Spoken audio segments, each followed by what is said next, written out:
على رسوله الكريم أما بعد فأعوذ بالله من الشيطان الرجيم بسم الله الرحمن الرحيم هل يستوي الذين يعلمون والذين لا يعلمون صدق اللہ العظیم.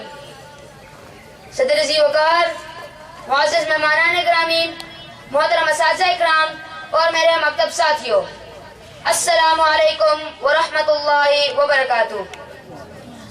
آج مجھے جس موضوع پر لب کشائی کا موقع ملا ہے اس کا عنوان ہے استاد کا مقام. اسلام نے معلم کو بہت عزت سے نوازا ہے کیونکہ ایک استاد ہی دنیا میں علم پھیلانے کا ذریعہ ہے. ہمارے دین کا پہلا لفظ اقرا ہے. ہمارے پیارے نبی حضرت محمد صلی اللہ علیہ وسلم نے فرمایا مجھے معلم بنا کر بھیجا گیا ہے، اور میرے خیال میں یہی سب سے بڑی دلیل ہے ایک استاد کی عزت و تکریم کی. ایک اور موقع پر نبی صلی اللہ علیہ وسلم نے فرمایا انسان کے 3 باپ ہیں. پہلا جس نے آدمی کو پیدا کیا، دوسرا جس نے آدمی کو اپنی بیٹی کا رشتہ دیا، تیسرا جس نے تمہیں علم دیا، اور ان میں سے افضل وہ ہے جس نے تمہیں علم دیا.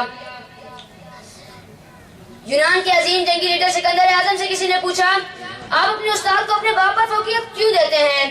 تو اس کے الفاظ کچھ یوں تھے، میرا باپ مجھے آسمان سے زمین پر لے آیا جبکہ میرا استاد مجھے زمین سے آسمان پر لے گیا. یعنی کہ اس نے اپنی ساری کامیابی کا سہرا اپنے استاد کے سر پر سجا دیا. اردو کے مشہور مفکر جناب اشفاق احمد مرحوم نے ایک دفعہ فرمایا کہ یورپ میں دوران سفر میری گاڑی کا چلان ہو گیا تو اگلے دن جب میں عدالت گیا تو جج صاحب نے مجھ سے میرے پیشے کے بارے میں پوچھا تو میں نے بتایا کہ استاد ہوں.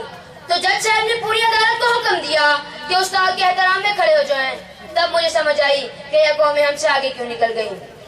بقول شاعر رہبر بیجے ہمدم بیجے غمخوار ہمارے، رہبر بیجے ہمدم بیجے غمخوار ہمارے، استاد یہ قوموں کے ہیں معمار ہمارے. خلیفہ ہارون الرشید کے بچوں کا بڑا مشہور واقعہ ہے. کیسے خلیفہ وقت کے بچے اپنی استاد کی چپل سیدھی کرنے پر لڑ رہے تھے کہ ان کی نظر میں کام قابل عزت تھا، کیونکہ وہ جانتے تھے با ادب با نصیب، بے ادب بے نصیب.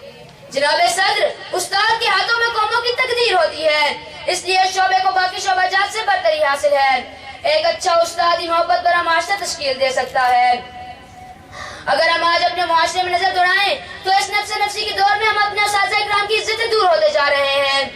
کسی شاعر نے شاید اسی بات کو مد نظر رکھتے ہوئے کہا اب تو شاگردوں کا استاد ادب کرتے ہیں، اب تو شاگردوں کا استاد ادب کرتے ہیں، سنتے تھے ہم کبھی شاگرد ادب کیا کرتے تھے. کمی وقت کو مد نظر رکھتے ہوئے اپنے تمام طالب علم ساتھیوں سے کہوں گا کہ اپنے انمول اساتذہ اکرام کی عزت کیجیے تاکہ آپ دین و دنیا میں سرخرو ہو سکیں. اپنے محترم اساتذہ اکرام کی گزارش کروں گا کہ اپنی تمام تر صلاحیتیں بروکار لائیں تاکہ وہ نسل تیار ہو جو اپنے اسلاف کے مطابق زندگی گزار سکے. اپنی تقریر کا اختتام ان اشعار سے کرنا چاہوں گا.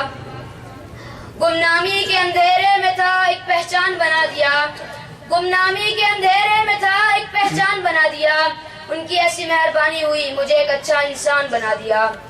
جن کے کردار سے آتی ہو صداقت کی مہک، جن کے کردار سے آتی ہو صداقت کی مہک، ان کی تدریس سے پتھر بھی پگھل سکتے ہیں. وآخر دعوانا ان الحمدللہ رب العالمین.